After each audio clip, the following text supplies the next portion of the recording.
These are 5 unique killer crossovers that you should add to your game today. Actually, I lied, I got 6 for you. Let's get started. The first move is the delayed attack between the legs. I've got some hacks for you to help you take it next level. So to do this move, whichever hand is dribbling the opposite foot, you're gonna step forward with, but how you step is gonna be really important. So you want that step to be kind of slow. You can do it a little more upright, or you can do it a little bit lower, but the big thing is don't be overly aggressive with it. What we're trying to do is kind of just get our defender to chill and see if we can get this foot forward and into their space a little bit. From there, we'll have the option to maybe beat them. Also, we got some counter moves that I'm gonna give you in the next move, which are killer. But a big key is to go slow with that step and then slow with the between the legs dribble. So nice and slow here. Then hang out with the ball in this hand for just a split second. Then there's 2 ways to attack from here. The first is to just drive that back leg forward. So slow step, slow between the legs, hang out, and then just go. But the hack that's super shifty is to do everything the same with the setup. Ball gets into this hand, all that's the same, but then just lean back onto this back leg a little bit. What that's gonna do is make the defender think maybe you're gonna come back here. You can even use your eyes to manipulate the defender to think you're gonna go there. But on top of that, you're loading up into this back leg so you can really drive forward like this. Next move can be used as a killer counter for that last move, but I'm gonna show you how to do it without it first, and then when you bring them together, you'll get some defenders real bad with it. So the last one we use the delayed attack. Here we're gonna use a delayed jab into a crossover. The first step with the ball side foot to be kind of slow and nonchalant, and then hang out with the ball in the hand for just a second, and then you're gonna get into a little bit more aggressive step, a little bit wider, and then get into your crossover. So that would look like this.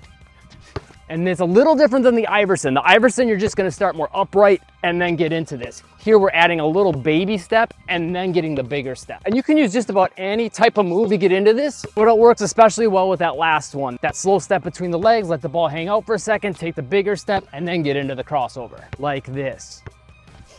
Next move can be remixed a lot of different ways. I'm gonna show you a lot of different ways you can use it, but it's the cross jab. So you're gonna cross over and then you're gonna jab in the opposite direction of the opposite hand that got the basketball. So if the right hand has the basketball, I'm gonna cross over to the left hand, then the right foot's gonna step out. Flipping everything around, I can cross over here and step out this way. You can use this as a setup up top to catch defenders off guard because the ball's moving this way. A lot of defenders, if they're gonna follow the ball, they're gonna move over here, and we got counter moves for that we'll get into in a second. But a lot of them are gonna follow your hips and your chest and your body and foot movement. That's what most good defenders are taught to do. So boom, they're gonna probably bite on this movement over here. You got the ball in this hand and it's easy to start driving that leg forward. But you can switch a lot of things up with this. You can also use it to get downhill and attack like Ja Morant does often. You can start from more upright and then drop down into that step. You could even be upright, make a more nonchalant, softer step, and then just explode out of it. One of my favorite ways to do it though is the crossover, kind of upright, then jab down low to sell this fake big time and then explode. And you can take this next level by changing the crossover. You can go between the legs and then get into that step. You can go behind the back and then get into that step. You could even go reverse between the legs and get into that step. Next move is sick because you can pair it with almost all the moves I've gone through in this video so far. I'll show you how to do that in a minute. But how this crossover is gonna go is whichever hand has the basketball, as the ball's in that hand, you're gonna step out into that direction. Generally, you wanna sell it a little bit, but not too hard because what we're gonna try to get him to bite on is this next step, which is gonna be towards the ball side foot. So opposite foot steps out. Again, it can be sort of quick or it could be kind of chill, but from there you're going to get a hard step with the ball side foot and then get into your crossover because you want them to think that you're thinking about coming here and they think they beat you to the fake to come back this way, and that's where you're really going to get them with the fake before you get into the crossover like this. And similar to that delayed step between the legs hack where you lean onto this back leg, this step is gonna help get you some momentum into this step, and then that's gonna get you some momentum into changing directions back this way. So here's how we can combine it with the previous moves. We can come from this slow step, then the opposite foot's gonna step out with the ball side foot, then get into the crossover like this. The second move is probably gonna be a little tougher to combine it with by getting that step, and then going opposite in this one. Like that's 4 steps in one dribble, so you might need to break it into 2 moves. So you might want to think about slow step, big step, crossover, jab with this foot again, then get into the crossover. So it'd be 3 steps with this foot. And then it pairs especially well with the cross jab because you're already getting this step in with the opposite foot, and then you're just getting this step in to get into the crossover like this.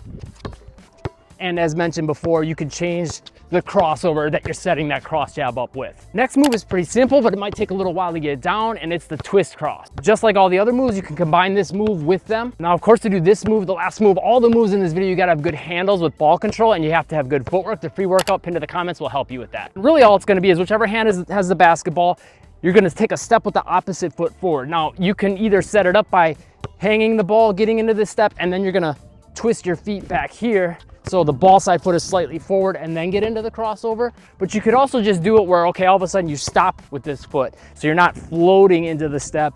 You already got the dribble going and catching it from that step. Both are options and you should work on both so you have different options for game situations. So when the moment arises, you can get off that move whenever you need to, and you can just give your defender different looks so they can't see it coming. But once we get back here, we're gonna get kind of square to the defender with the ball side foot slightly forward and just lean into this direction a little bit, extend the ball out and get into the crossover. That's gonna help sell the fake. And a lot of times what you could do is use this step here to kind of close the space on the defender. So you could take it kind of slow and then boom, come here. Or another scenario where it'll come in handy is the defender's playing real tight pressure defense on you. You can kind of hop back a little more here to give yourself a little room to play with and then make them think you're going to use that to attack here and come here. Like a lot of the other moves, you can switch up the type of crossover. You can go reverse between the legs, you can go between the legs, you can go behind the back. But generally I find the regular crossover works best because it allows you to kind of lean into this motion a little more and sell the fake before getting into the crossover. And then you can combine it with any of the other moves, pretty much all the other moves. After you get out of the crossover, when you attack, you're usually going to take a crossbody step. Well, from there, you're in the step one position of this move. So I could be here,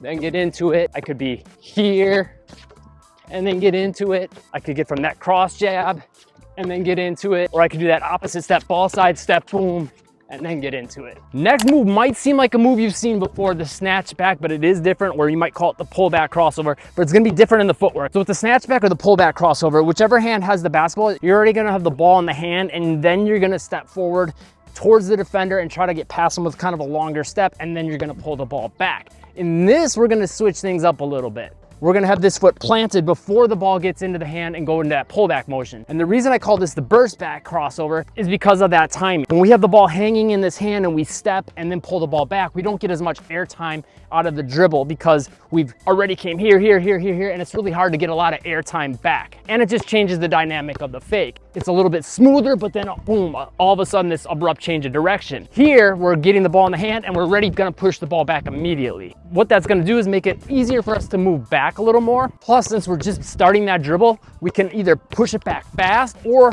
we can really like swing the arm back more and really cover ground, because now we're getting more air time from that dribble since we started it after this foot planted. And the reason that's important is because now we can really burst back, cover more ground, make this direction change more quick, but on top of that, give us more air time to float the basketball in this hand and read the defense. Another thing you want to think about is really trying to push back onto this back foot so we can get some ground covered. Now you can accomplish that two ways. You can take a bigger step with that back leg, or you can take a little bit of a smaller step and then get into a shuffle. Now there's tons of options with this. To set it up, I often like to start with the opposite hand with the basketball, get into a push cross, and then step out with this foot and catch the basketball almost simultaneously so I can get right into that movement back. You can also just do it from an attack. Make sure you're planting that foot slightly before or at the same time that the hand gets on the ball. From the crossover, it's just great to create space for shots, but of course also you can use that to hesitate and act like you're gonna shoot and then drive or get into a crossover. You can also use it, since we got all this air time, to get into any of the moves that we've covered throughout this video. Go ahead and rewind and think about how you can pair them after this move. And of course, we could come from any of the moves and get into that burst back. Again, go through all the different moves in the video and think about how you could go from them into this. Again, the free workout pinned to the comments will help you with your ball control and footwork, which is really important for all these moves. If you found the video helpful, make sure you hit that like button, subscribe, turn on all notifications, and I'll see you in the next video.